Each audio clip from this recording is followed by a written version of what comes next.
di dalam berperang. Wajidin minal mali ma yakfihi wa ahlihi fi ghaibatihi, serta dia memiliki kemampuan berkaitan dengan harta yang bisa mencukupi menjadi bekal dia dalam berperang, serta untuk keluarga yang ditinggalkan selama dia tidak ada. Amma wujubuhu 'ala al-muslimi duna al-kafir fawadih, id anna al-jihada qitalul kafirin. Adapun wajibnya atas orang muslim, yang artinya tidak wajib bagi orang kafir, karena memang perang mengangkat senjata adalah jihad melawan orang-orang kafir. Maka tidak boleh orang kafir itu ikut berperang, masuk dalam barisan kaum muslimin untuk membunuh atau memerangi orang-orang kafir, yang justru terjadi sebaliknya. Bahkan mereka akan menjadi musuh dalam selimut. Sekalipun dia dari keluarga, kerabat atau yang lainnya. Wa amma wujubuhu 'ala al-balighi duna as-sabi. Adapun berkaitan dengan kewajiban atas orang yang sudah mencapai usia dewasa, bukan anak-anak, faliqauli Ibnu Umar, hal ini berdasarkan apa yang diucapkan oleh Abdullah bin Umar radhiyallahu anhuma, uridtu ala Rasulillah sallallahu alaihi wasallam yauma Uhud wa ana ibnu 14 wa ana ibnu 14 sanah falam yujizni, thumma uridtu alaihi yaum al-Khandaq wa ana ibnu 15 fa ajazani.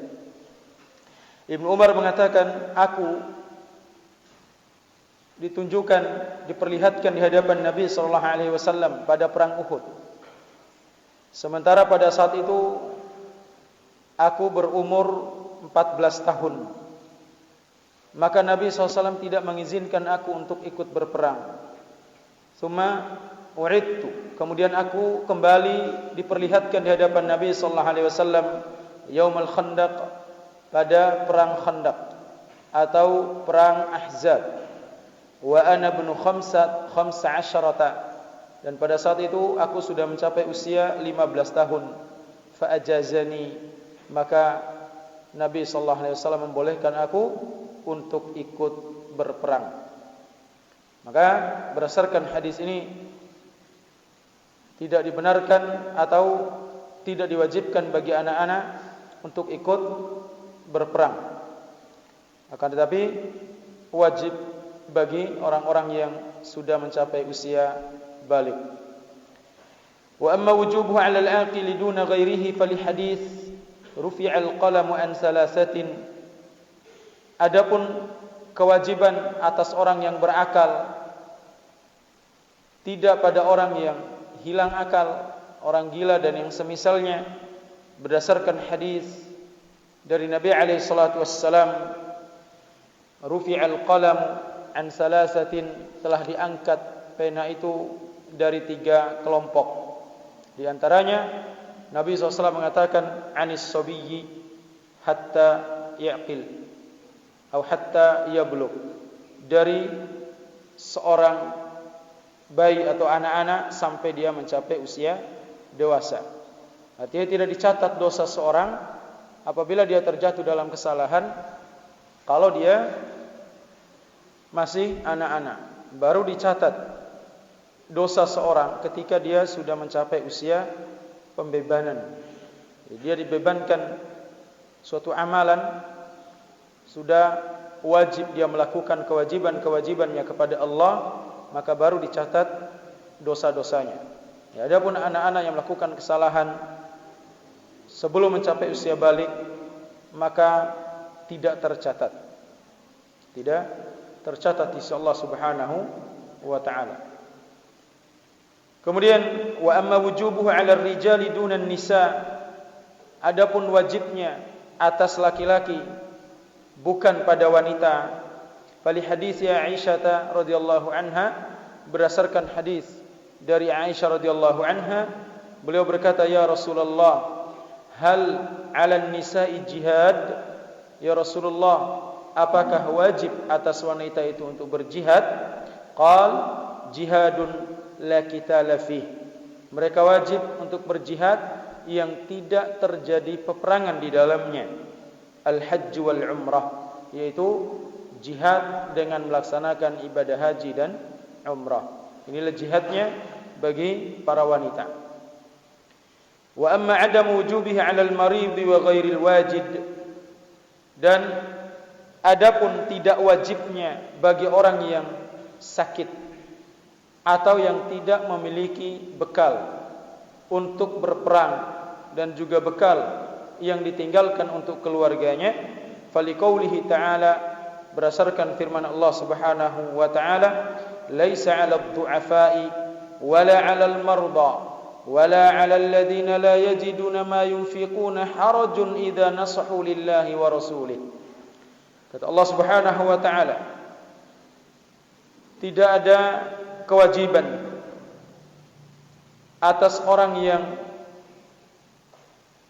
yang lemah, orang-orang tua dan yang lainnya, wala 'alal marda, dan juga tidak atas orang yang sakit, dan juga tidak ada kewajiban atas orang-orang yang tidak memiliki kemampuan untuk berjihad. Idza nasahu lillahi wa rasulih, apabila mereka ikhlas kepada Allah Subhanahu wa taala, mereka punya niat yang ikhlas, namun mereka tidak mampu melakukannya, entah dia karena sakit atau karena dia sudah tidak memiliki kemampuan untuk berperang, atau dia tidak memiliki kemampuan secara materi. Maka orang yang seperti ini, mereka ikhlas mau ikut berperang bersama Nabi sallallahu alaihi wasallam, namun mereka terhalang oleh keadaan mereka, maka bagi mereka ini tidak mengapa untuk tidak ikut berjihad. Wa amma 'adamu wujubihi 'ala ghairil hurri, adapun tidak wajibnya jihad kecuali atas orang-orang yang merdeka, artinya budak, hamba sahaya, tidak wajib bagi mereka untuk berjihad. Fali anna al-'abda mamlukun li sayyidihi, karena memang hamba sahaya, budak, mereka itu milik tuannya.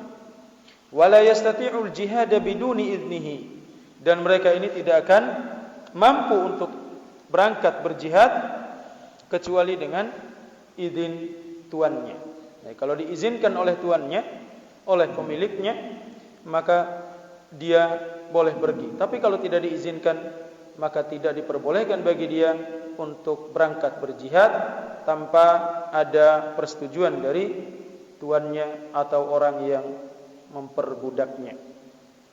Kemudian pembahasan yang selanjutnya, mata yakunul jihadu fardu ainin. Ini yang sudah sempat kita singgung sebelumnya. Kapan jihad itu dihukumi fardu ain? Artinya setiap individu wajib untuk berjihad. Wala yakunul jihadu fardu ainin illa fil halatil atiyah. Jihad tidak akan jatuh hukumnya menjadi fardu ain, wajib atas setiap individu, kecuali pada keadaan-keadaan berikut ini. Yang pertama, ayyahdhural mukallafu saffal qital. Apabila orang yang mukallaf, yang sudah mencapai usia pembebanan tadi, mereka sudah berada di barisan pasukan yang akan bertempur, berperang. Kalau dia sudah berada di barisan pasukan yang siap bertempur, maka tidak boleh bagi dia untuk lari dari medan perang atau berpaling dari medan perang. Hal ini berdasarkan firman Allah Subhanahu wa taala di dalam suratul Anfal ayat 45, ya ayyuhalladzina amanu idza laqitum fi'atan fasbutu. Hai orang-orang yang beriman, apabila kalian bertemu dengan kelompok orang-orang kafir untuk berperang, fasbutu, maka tetaplah pada barisan kalian. Tidak boleh lari dari medan perang. Bahkan termasuk perkara yang bisa membatalkan keislaman seorang apabila mereka lari dari medan perang, bukan tujuannya untuk siasat perang, atau bukan tujuannya untuk bergabung dengan barisan kaum muslimin. Allah mengatakan, ya ayyuhalladzina amanu idza laqitumul ladzina kafaru zahfan fala tuwalluhumul adbar. Dalam surah yang sama di ayat yang ke-15, Allah Subhanahu wa taala berfirman, hai orang-orang yang beriman, jika kalian bertemu dengan orang-orang kafir zahfan di medan perang, pada saat perang itu berkecamuk, fala tuwalluhumul adbar, maka jangan sekali-kali kalian berpaling lari dari medan perang, membelakangi mereka. Tuwalluhumul adbar, membelakangi artinya lari, berpaling dari medan perang, meninggalkan jihad fi sabilillah pada saat peperangan berkecamuk. Maka tidak diperbolehkan bagi seorang muslim yang beriman kepada Allah, beriman kepada hari akhir, beriman kepada Rasulullah sallallahu alaihi wasallam untuk lari dari medan perang, akan tapi wajib dia menghadapi musuh. Kemudian ini yang pertama, kondisi jihad baru dihukumi wajib ain.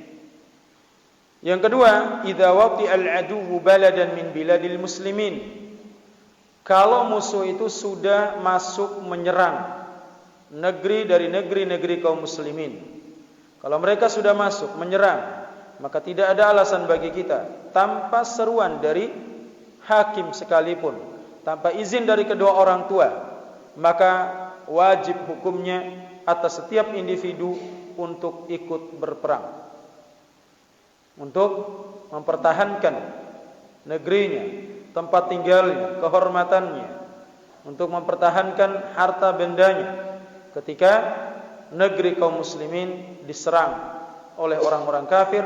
Maka secara otomatis jihad pada saat itu hukumnya wajib ain. Jihad pada saat itu hukumnya wajib ain. Tidak boleh kita lari dari atau meninggalkan negeri kita, lari dari medan perang. Yang namanya wajib ain, kalau kita tidak tunaikan maka kita berdosa. Kalau kita tidak lakukan, kita akan berdosa. Ini yang kedua. Yang ketiga, idza istanfara al-hakimu ahadan minal mukallafin, liqaulihi sallallahu alaihi wasallam, la hijrata ba'da al-fathi walakin jihadun wa niyyah, fa idza istunfirtum famfiru. Yang ketiga, keadaan yang mana jihad itu menjadi wajib ain adalah ketika seorang diperintahkan oleh hakim untuk keluar berjihad dari kalangan orang-orang yang sudah mencapai usia mukallaf tadi. Hal ini berdasarkan sabda Nabi sallallahu alaihi wasallam, la hijrata ba'dal fathi. Tidak ada hijrah setelah penaklukan kota Makkah. Tidak ada hijrah setelah penaklukan kota Makkah. Ini hijrah dari Makkah, keluar dari Makkah menuju negeri yang lainnya. Adapun hijrah dari selain kota Makkah, maka dibolehkan. Di antaranya kalau kita misalnya berhijrah, meninggalkan tempat tinggal kita yang di situ tidak mampu kita menampakkan syiar Islam, atau bahkan kita diganggu ketika kita beribadah, atau memang di situ negeri orang-orang kafir, maka di sini dianjurkan bagi kita untuk pindah, untuk hijrah, mencari tempat yang nanti bisa kita tegakkan syariat Islam, bisa kita amalkan Islam ini tanpa ada intimidasi, tanpa ada tekanan dari orang-orang kafir. Jadi jangan difahami bahwasanya la hijrata ba'dal fathi, tidak ada hijrah setelah penaklukan kota Makkah secara umum, secara mutlak. Bahwasanya kalau seandainya ada orang yang hidup di suatu tempat, dia tidak mampu mengamalkan atau memperlihatkan ajaran-ajaran sunnah di tengah kelompok-kelompok yang melakukan ritual-ritual bid'ah mereka, Kemudian kita tidak pindah dengan alasan bahwasanya tidak ada hijrah setelah penaklukan kota Makkah. Tidak ada hijrah setelah penaklukan kota Makkah, maknanya adalah hijrah dari negeri Makkah ke tempat-tempat lainnya. Adapun hijrah dari tempat selain Makkah ke tempat yang lebih baik bagi kita untuk mengamalkan agama kita, untuk menegakkan syariat kita, maka itu dianjurkan sampai hari kiamat. Walakin jihadun wa niyyah, akan tetapi jihad dan niat yang baik. Artinya dibolehkan seorang untuk berangkat keluar dari Makkah, tidak boleh dia hijrah, tidak boleh dia pergi untuk berpindah selamanya, tapi kalau dia diperintahkan untuk berjihad keluar dari kota Makkah, maka diperbolehkan. Wa idastumfirtum famfiru. Kata Nabi SAW, kalau kalian diperintahkan untuk pergi keluar berjihad oleh hakim, oleh penguasa, maka pergilah, jihadlah. Di sini dikatakan wa idastumfirtum, apabila kalian diperintahkan. Siapa yang merintahkan? Hakim, bukan golongan, bukan kelompok. Yang merintahkan untuk berjihad adalah hakim. Apabila diperintahkan oleh mereka, maka wajib bagi kita untuk keluar.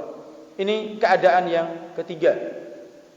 Tambahan sebagian ulama, diantaranya Syekh Shalih Al-Utsaimin rahimahullah taala, menjelaskan di dalam kitab beliau Asy-Syarh Al-Mumti', Syarah Zadul Mustaqni', beliau menyebutkan di antara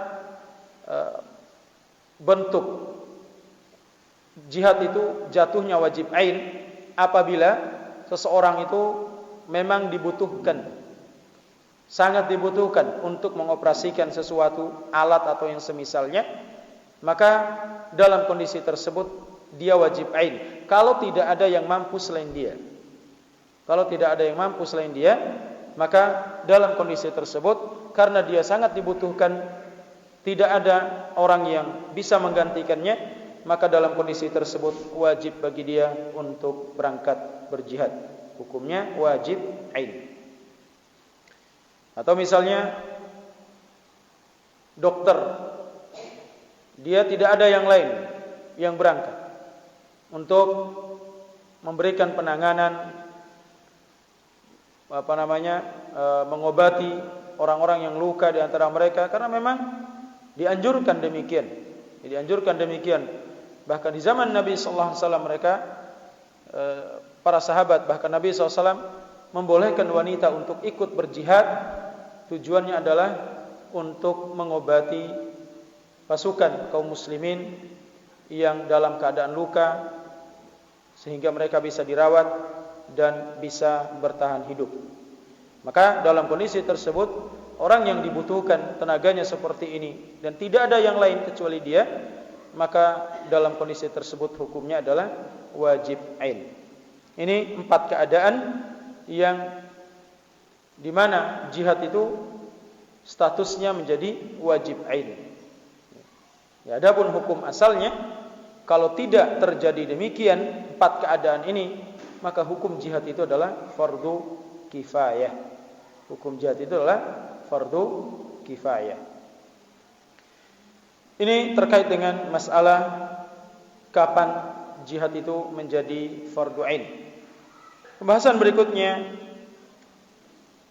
berkaitan dengan tawanan perang, asral harbi, tawanan perang. Di dalam peperangan tidak semuanya orang-orang yang kita perangi itu terbunuh. Bahkan ada di antara orang-orang yang ikut perang itu adalah wanita dan anak-anak, yang secara hukum dalam Islam Nabi SAW melarang untuk membunuh mereka. Maka disebutkan di sini, wa man subiya minal kuffari fahuwa ala dzurbain. Tawanan dari kalangan orang kafir itu terbagi menjadi 2 kelompok, 2 macam. Darbun yakunu raqiqan binafsis sabi. Kelompok yang pertama adalah kelompok yang secara otomatis menjadi tawanan. Secara otomatis dia langsung menjadi tawanan. Siapa mereka? Wahumun nisa was-sibyan. Mereka itu adalah para wanita dan anak-anak. Lianna Nabi sallallahu alaihi wasallam naha an qatlin nisa'i was-sibyan. Karena Nabi sallallahu alaihi wasallam melarang membunuh wanita dan anak-anak. Maka karena larangan ini, maka secara otomatis mereka kalau sudah kaum kufar dikalahkan oleh orang-orang Islam, kaum muslimin, maka wanita dan anak-anak ini langsung secara otomatis menjadi budak, menjadi tawanan, ya. Yang nanti mereka ini akan diperbudak. Ya, lahirnya budak itu dari sini, ya, tawanan perang. Karena mereka lari, tentunya mereka meninggalkan harta benda mereka. Makanya disebutkan wa kana sallallahu alaihi wasallam yaksimus sabya kama yaksimul mal. Nabi sallallahu alaihi wasallam membagi tawanan perang itu kepada pasukan kaum muslimin sebagaimana Nabi SAW membagi harta rampasan. Ya, sebagaimana Nabi SAW membagi harta rampasan. Jadi dibagi kepada pasukan kaum muslimin. Sefulan dapat ini, dapat itu, dibagi. Ini kelompok yang pertama dari tawanan perang. Yang kedua, wa darbun la yuraqqu bi nafsis sabi. Kelompok yang kedua adalah kelompok yang tidak secara otomatis menjadi tawanan, menjadi budak. Wa humur rijalul balighun. Siapa mereka? Tawanan yang tidak secara otomatis menjadi budak ini adalah laki-laki yang sudah mencapai usia balik dari orang-orang kafir ini. Maka dalam hal ini wal imamu mukhayyarun fihim. Terkait dengan masalah ini, imam, panglima perang, pemimpin perang atau hakim kaum muslimin mukhayyarun fihim, punya pilihan. Ada beberapa alternatif terkait dengan laki-laki yang sudah mencapai usia balik, laki-laki dewasa yang sudah menjadi tawanan perang ini. Mereka tidak secara otomatis menjadi budak. Beda dengan wanita dan anak-anak tadi. Baina al-qatl, pilihannya bisa dibunuh. Laki-laki yang sudah dewasa ini bisa dibunuh. Wal istirqaq, bisa juga diperbudak. Bisa juga dijadikan sebagai budak. Wal man, atau dibebaskan. Dia dibebaskan tanpa ada imbalan. Wal fidyah bil mal awir rijal, atau dia ini ditukar dengan harta. Dia bisa bebas dengan catatan dia harus membayar jumlah tertentu dari harta, atau dia bisa bebas dengan ditukar dengan laki-laki dari kalangan kaum muslimin yang juga tertawan.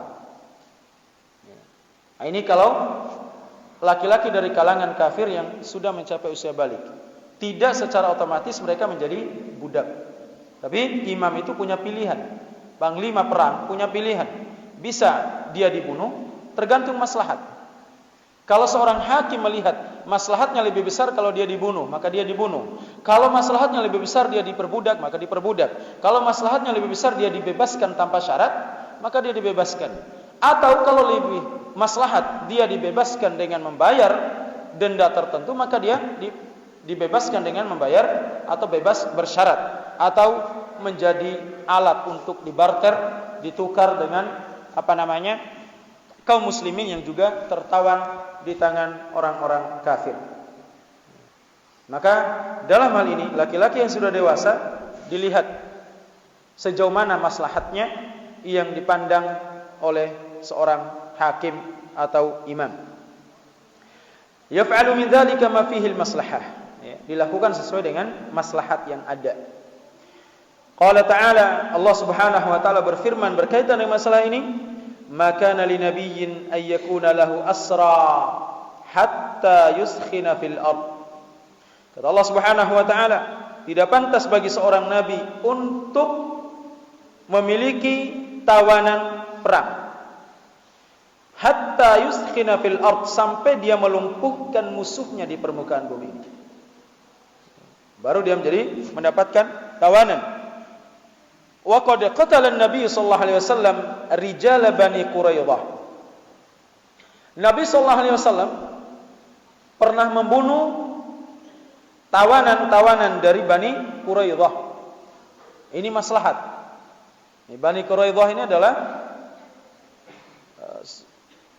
kalangan Yahudi yang telah mengingkari perjanjian damai dengan kaum muslimin, dengan Nabi SAW dan para sahabatnya. Maka mereka setelah ditawan, mereka dibunuh. Wastaraqqa Banil Mustaliq. Dan Nabi SAW telah memperbudak tawanan Banil Mustaliq. Tidak dibunuh mereka, namun diperbudak. Ketika terjadi perang Banil Mustaliq, maka orang-orang yang tertawan di kalangan mereka dijadikan sebagai budak.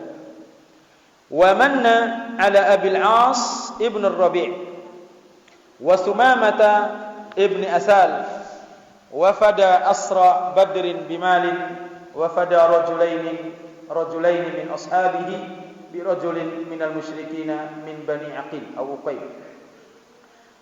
Disebutkan bahwasanya Nabi sallallahu alaihi wasallam telah membebaskan tanpa syarat Abul As ibn Rabi' dan juga Sumamah ibn Asal, wa fada asra Badrin bimal.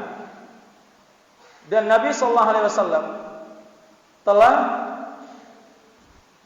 membebaskan orang-orang yang tertawan ketika terjadinya perang Badar. Mereka dibebaskan dengan membayar sejumlah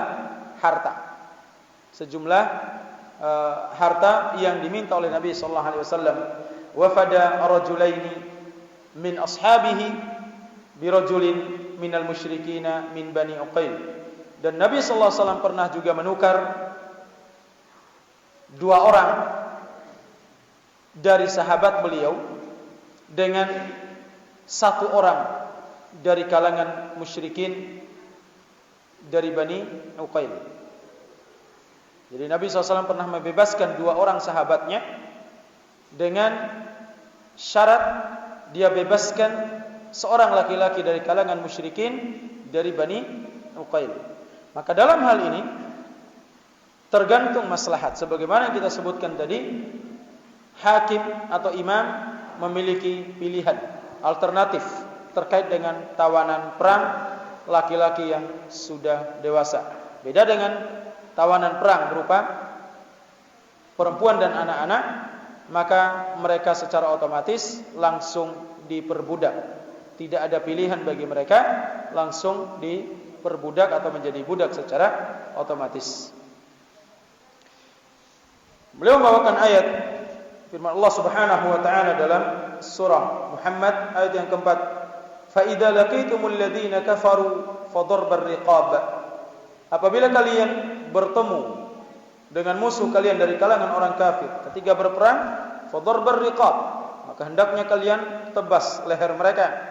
Hatta idza askhantumuhum, sampai kalian sudah melumpuhkan mereka, mengalahkan mereka, fashuddul wathaq, maka barulah kalian menawan mereka, ditawan. Setelah mereka lumpuh, mereka kalah, maka ditawan. Fa imma mannan ba'd, entah setelah itu kalian lepaskan tanpa syarat, wa imma fidaan hatta tadu'al harbu auzaraha, atau kalian bebaskan mereka dengan membayar sejumlah uang atau harta, atau dibebaskan dengan syarat tawanan dari kalangan orang-orang Islam juga dibebaskan. Hal itu berlaku apabila atau sampai perang itu berhenti. Inilah ayat ikhwah rahimani wa rahimakumullah berkaitan dengan tawanan perang yang terbagi menjadi 2. Yang pertama, tawanan perang yang secara otomatis menjadi budak, dan yang kedua adalah tawanan perang dari kalangan laki-laki dewasa yang tidak secara otomatis menjadi budak, akan tetapi imam berhak untuk memilih, melihat mana yang lebih maslahat dari alternatif yang akan diberikan kepada tawanan perang ini. Entah dia dibunuh atau dia membayar sejumlah harta, atau dia dibebaskan dengan syarat kaum muslimin dibebaskan, atau dia diperbudak, tergantung mana yang lebih maslahat yang dilihat oleh imam atau hakim kaum muslimin. Kemudian pembahasan yang selanjutnya as-salb. As-salab. Apa itu as-salab? As-salab disebutkan sebagaimana di sini disebutkan wa huwa ma 'alaihi min thiyabin wa huliyyin wa silahin wa kadza dabbatihi allati kutila 'alaiha. As-salab adalah barang yang dimiliki oleh musuh. Barang yang dimiliki oleh musuh berupa pakaiannya, perhiasan yang dia miliki, senjata yang dia miliki, demikian juga kendaraan yang dia tunggangi, peralatan perang semuanya. Maka ini as-salab namanya. Bagaimana terkait dengan as-salab ini? As-salab hukumnya dijelaskan Nabi SAW, wa man qatala qatilan falahu salabuh. Barang siapa yang berhasil membunuh orang kafir, maka milik dialah salabnya. Ya, milik dialah salabnya, artinya apa yang dimiliki oleh musuh tersebut secara individu. Beda dengan ghanimah. Kalau ghanimah ini memang harta yang sudah dikumpulkan sebagai perbekalan pada saat perang. Tapi kalau as-salab ini adalah apa yang ada pada prajurit tersebut.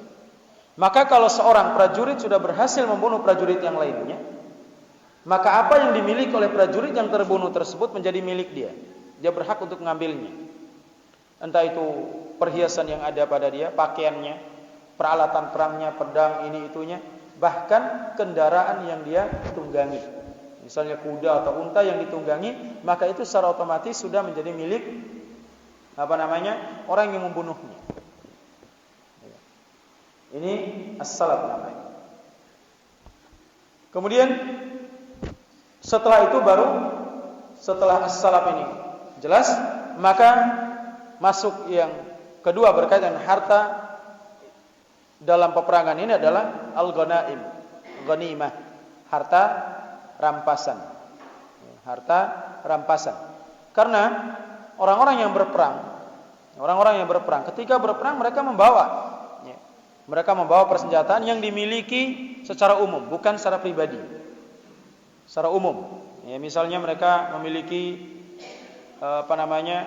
kendaraan yang bukan milik per orang, atau persenjataan yang juga bukan milik per orang, atau perbekalan perang yang lainnya seperti makanan dan minuman atau harta benda. Apalagi di zaman jahiliyah, di zamannya Nabi sallallahu alaihi wasallam, ketika terjadi peperangan, mereka membawa semua harta benda mereka. Dibawa. Karena mereka meninggalkan, mereka bawa anak istrinya. Dibawa semua, didirikan tenda di sana, di mana menjadi posko mereka dekat dengan medan pertempuran. Di sana mereka akan menyimpan hartanya. Dibawa semua, perhiasan-perhiasan mereka dibawa, ditumpuk. Namun yang menjadi as-salab itu apa yang melekat pada saat perang, itulah as-salab namanya. Beda dengan harta ghanimah. Kata beliau, wa tuqsamul ghanaimu ba'da dzalik. Setelah itu baru dibagi terkait dengan harta rampasan perang. Fayu'ta arba'atu akhmasiha liman syahidal waq'ata.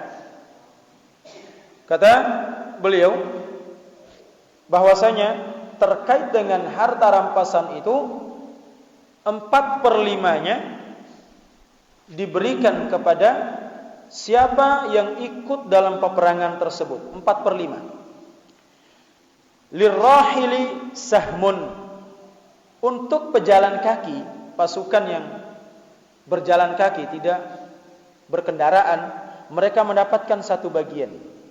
Walil farisi salasatu ashum, dan bagi penunggang kuda mereka memiliki 3 bagian. Dari 4/5 ini 1 bagian untuk pejalan kaki, 3 bagian untuk pasukan berkuda. Ini dalam hukum Islam. Allah alam disebutkan kenapa yang berkuda lebih banyak, justru yang lebih capek itu siapa? Yang jalan kaki. Karena mereka yang berkuda itu lebih banyak yang dibunuh. Karena cepat dia menerobos barisan musuh dan seterusnya. Kemudian ayat ikhwah rahimani wa rahimakumullah, Allah Subhanahu wa taala berfirman, "Wa'lamu annama ghanimtum min syai'in fa anna lillahi khumusahu wa lirrasuli." Ketahuilah bahwasanya apa-apa yang kalian dapatkan dari harta rampasan, maka untuk Allah lah 1/5-nya dan untuk Rasul. Untuk Rasul. Jadi tadi sudah 4/5, tinggal 1/5. Jadi harta rampasan perang itu dibagi 5. Ya, setelah dikumpulkan dibagi 5 dulu, setelah dibagi 5, 1/5 dikeluarkan untuk Allah dan Rasulnya. Untuk Allah, siapa untuk Allah ini? Yaitu orang-orang fakir miskin, anak-anak yatim dan seterusnya. Ini untuk Allah. Sedangkan untuk Rasul di masa hidupnya, untuk Rasulullah SAW dan juga untuk keluarganya dari Bani Hashim. Dari Bani Hashim. Ini 1/5-nya. Wa an Ibnu Umar radhiyallahu anhuma qal, dari Ibnu Umar radhiyallahu anhuma beliau berkata, "Ra'aitul maghanima tujazza'u 5 ajza." Aku melihat harta rampasan ketika terjadi peperangan dibagi menjadi 5 bagian. Tsumma yushamu 'alaiha. Kemudian bagian-bagian tersebut diberikan kepada masing-masing. Ya, diberikan kepada masing-masing yang berhak mendapatkannya. Fama kana li Rasulillah sallallahu alaihi wasallam fa huwa lahu yatakhayyar. Adapun yang menjadi miliknya Rasulullah sallallahu alaihi wasallam, maka dia memilihnya sendiri. Wa anhu aidan, dan juga dari Ibnu Umar radhiyallahu anhu beliau berkata, anna Rasulullah sallallahu alaihi wasallam ashama yaum Khaibar, bahwasanya Rasulullah sallallahu alaihi wasallam membagi harta rampasan ketika terjadi perang Khaibar, lil farisi 3 ashum, bagi pasukan berkuda 3 bagian yang didapatkan, walil farasi sahman walil rajili sahmun, untuk kudanya 2 bagian, untuk orang yang menunggangi kuda, pemilik kudanya 1 bagian. Jadi pada dasarnya masing-masing dari pasukan ini memiliki satu bagian. Namun kenapa 3 bagian bagi pasukan berkuda, yaitu 2 bagian untuk kudanya. Ya, 2 bagian untuk kudanya, karena tidak sama. Melumpuhkan musuh dengan kendaraan tidak sama. Ya, atau dengan orang yang berjalan kaki. Wa Ibnu Abbas radhiyallahu anhuma, dari Ibnu Abbas radhiyallahu anhuma beliau berkata, anna Nabi sallallahu alaihi wasallam, bahwasanya Nabi sallallahu alaihi wasallam a'ta al-farisa 3 ashumin, bahwasanya Rasulullah sallallahu alaihi wasallam memberikan penunggang kuda, artinya pasukan berkuda 3 bagian, wa a'tar rajila sahman, dan memberikan pasukan yang berjalan kaki 1 bagian. Wala yushamu illa liman istukmila fihi 5 syara'it, dan tidak boleh diberikan harta rampasan itu kecuali orang yang sudah terpenuhi padanya 5 syarat. Mana 5 syarat tersebut? Yang pertama al-Islam, ya, dia harus Islam baru dapatkan harta rampasan. Yang kedua al-bulugh, mencapai usia balik. Anak-anak tidak dapat bagian kecuali hanya sedikit.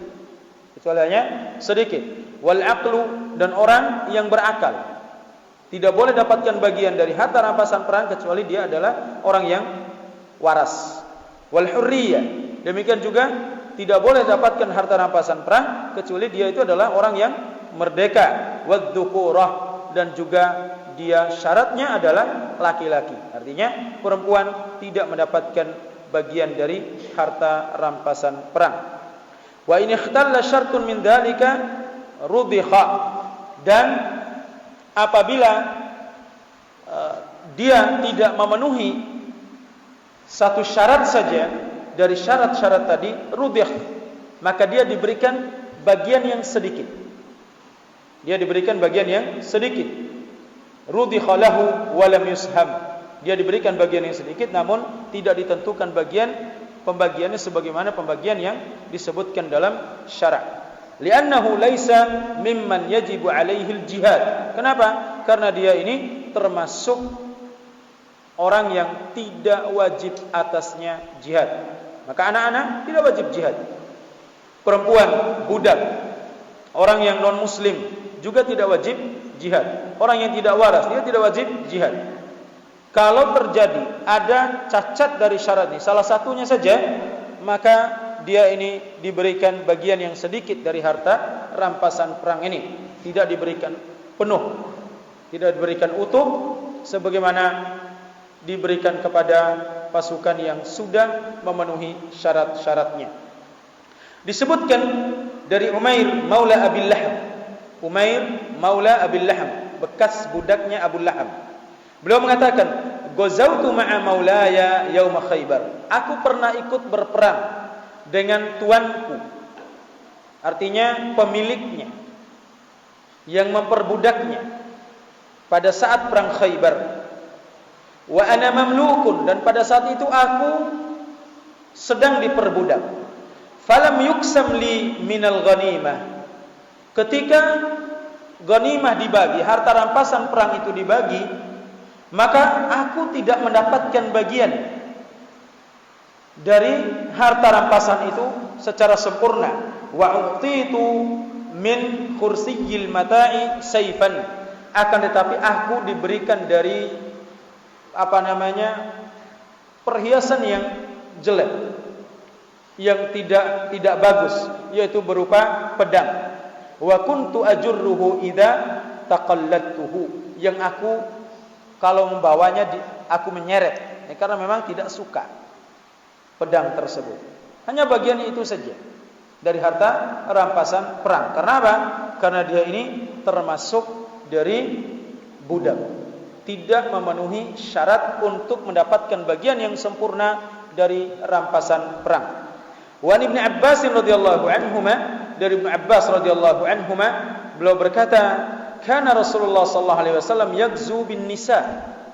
Bahwasanya Rasulullah sallallahu alaihi wasallam ketika berperang, beliau mengikut sertakan para wanita. Fayudawina al-jarha. Kemudian para wanita yang ikut dalam peperangan ini, mereka merawat dan mengobati orang-orang yang terluka. Wa yahdhain minal ghanimah, wa yahdhaina minal ghanimah, dan mereka mendapatkan bagian yang sangat sedikit dari harta rampasan perang. Fa amma bisahmin falam yadrib lahunna. Adapun untuk mendapatkan bagian yang sempurna dari harta rampasan perang itu, maka tidak diberikan kepada mereka. Wanita yang ikut berperang, yang tugas mereka adalah merawat dan mengobati pasukan kaum muslimin yang terluka, bersamaan dengan itu mereka tidak mendapatkan bagian yang sempurna dari harta rampasan perang. Inilah ayolah ikhwah rahimani wa rahimakumullah, terkait dengan harta rampasan perang. Masih ada lanjutannya insyaallah taala berkaitan dengan masarifu al-khumus. Orang-orang yang berhak atau kelompok yang berhak mendapatkan 1/5 dari harta rampasan perang yang kita sebutkan tadi. Bahwasanya harta rampasan perang dibagi menjadi 5 bagian. 3 bagian untuk pasukan berkuda, 1 bagian untuk pasukan yang berjalan kaki, dan 1 bagian untuk Allah dan Rasulnya. Nah, 1 bagian ini, yang 1/5 ini, siapa saja yang berhak mendapatkannya dari rampasan perang ini, insyaallah taala kita akan bahas pada pertemuan berikutnya. Kalau ada hal-hal yang perlu antum tanyakan, kalau bisa saya jawab, kalau tidak maka saya katakan Allahu a'lam.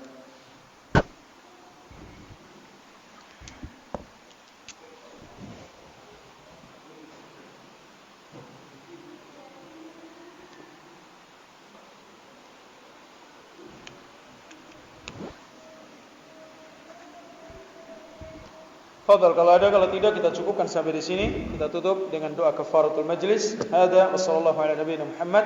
Subhanakallahumma wa bihamdika asyhadu an la ilaha illa anta astaghfiruka wa atubu ilaik wa akhiru da'wana anil hamdulillahi rabbil alamin.